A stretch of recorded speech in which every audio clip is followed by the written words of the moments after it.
Sou peregrino aqui, em terra estranha estou, no reino. Bem-vindo ao podcast Estrangeiros e Peregrinos. A mensagem de hoje será apresentada por Dennis Allen. Em nosso estudo semanal do texto do livro de Hebreus, já chegamos ao capítulo 11, talvez o capítulo mais conhecido do livro inteiro, porque apresenta vários exemplos da fé para incentivar a fé dos servos do Senhor. No final do episódio, hoje eu darei a resposta à pergunta 889 e a nova pergunta do dia. Quando chegamos no capítulo 11, precisamos lembrar do contexto. No final do capítulo 10, ele fez apelos para perseverar na fé, para não desistir e voltar atrás. E nesse contexto, ele citou Abacuque 2, versículo 4, o versículo profético citado 3 vezes no Novo Testamento, que diz que o justo viverá pela fé.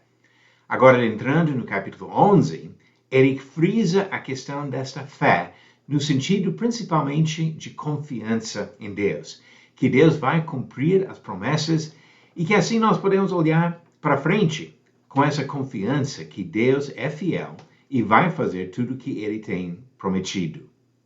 E no texto que nós vamos ver hoje, Hebreus capítulo 11, do versículo 1 ao 7, ele começa com a criação do Antigo Testamento e vai até o dilúvio.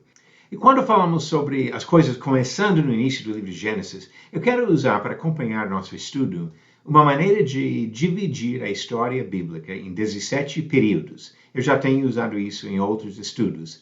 E nessa parte de hoje, do versículo 1 ao 7, nós vamos ver coisas das primeiras 2 partes dessa série de acontecimentos, da criação e do dilúvio, que trata dos primeiros capítulos do livro de Gênesis.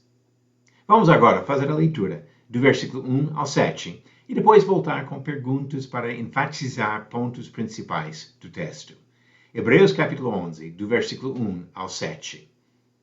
Ora, a fé é a certeza de coisas que se esperam, a convicção de fatos que não se veem. Pois pela fé, os antigos obtiveram bom testemunho. Pela fé, entendemos que o universo foi formado pela palavra de Deus, de maneira que o visível veio a existir das coisas que não são visíveis. Pela fé, Abel ofereceu a Deus um sacrifício mais excelente do que Caim, pelo qual obteve testemunho de ser justo, tendo a aprovação de Deus quanto às suas ofertas.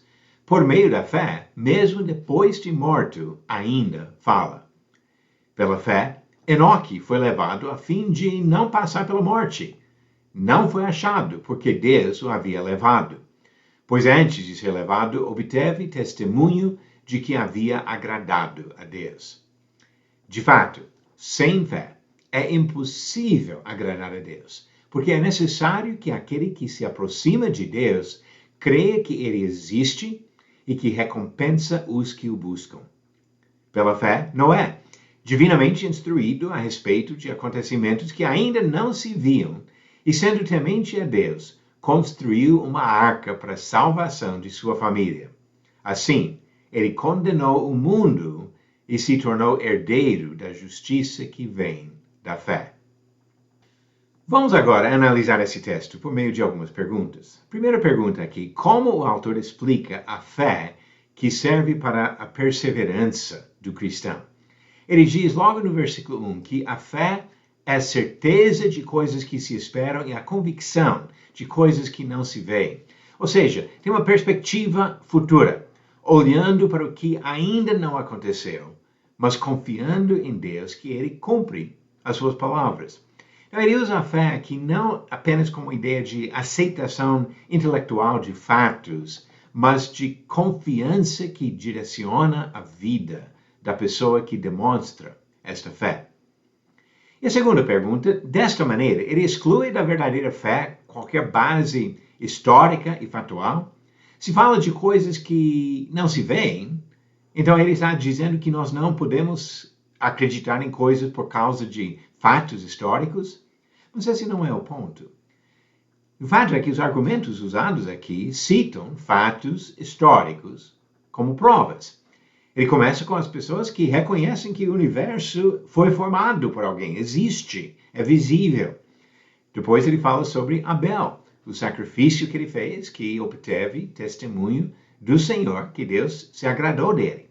Enoque sumiu, foi levado e assim não sendo achado, mas isso por causa de séculos de vida antes disso, fatos históricos.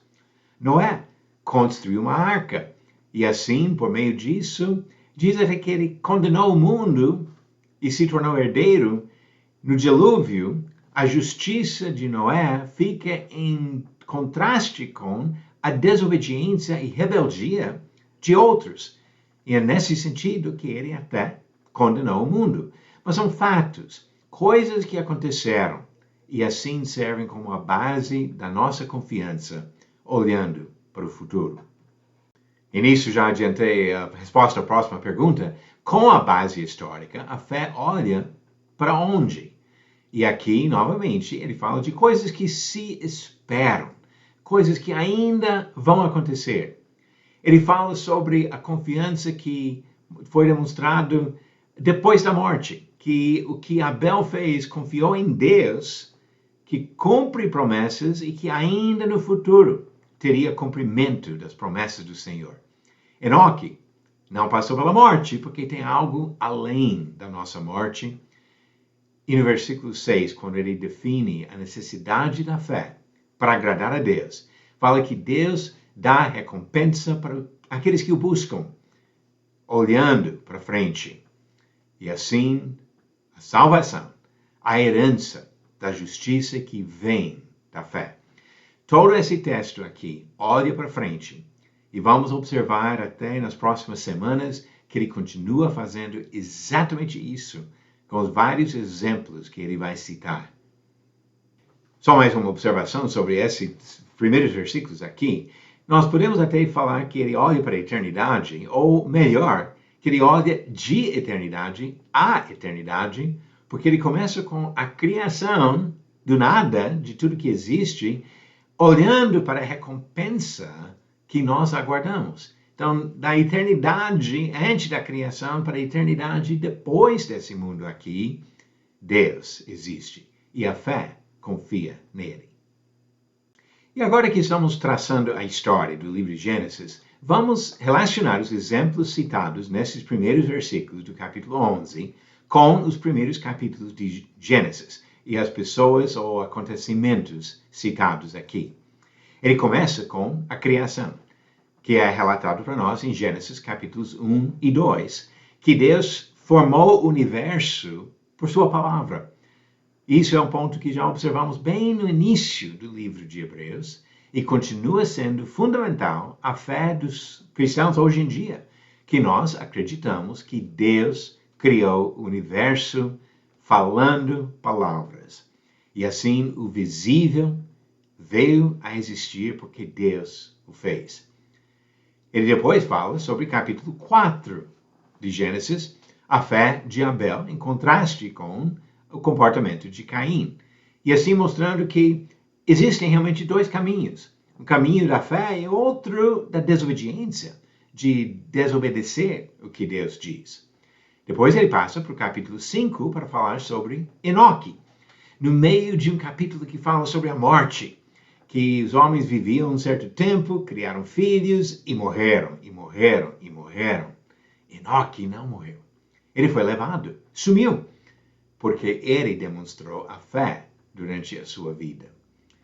E depois do capítulo 6 a 9, a história de Noé e o dilúvio. Novamente, uma distinção aqui entre dois caminhos. Noé e a família dele confiaram no Senhor, mas os outros que não confiaram no Senhor, que se entregaram à maldade, foram condenados. E assim Deus quase acabou com os seres humanos, salvando apenas a família de Noé. Nesse contexto, vamos agora voltar para o versículo 6. Conforme o versículo 6, o que é necessário para agradar a Deus? Ele diz aqui que a fé é necessário, porque nós temos que crer que Deus exista e que Ele dá recompensa às pessoas que o buscam. Então aqui temos dois aspectos desta fé.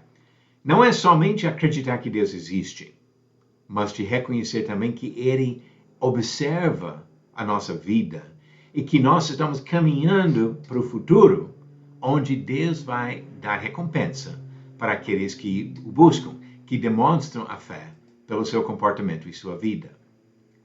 Em poucas palavras, assim, o autor revela o perigo de várias ideias que existem no mundo hoje em dia. O ateísmo, que não acredita que Deus existe, obviamente, essas pessoas não têm a esperança da salvação. Junto com isso, agnosticismo. Agnosticismo é aquele que diz, eu não sei, eu não consigo dizer que sim ou não sobre a existência de Deus. Não é suficiente. Nós precisamos crer.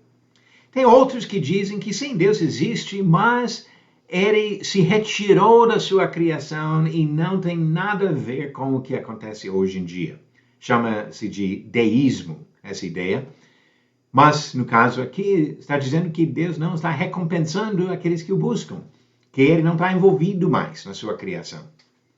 Politeísmo, que acredita em vários deuses, até tem sistemas hoje em dia que têm milhões de deuses, mas é algo que vai contra o ensinamento bíblico de um Deus, e nós todos como as criaturas.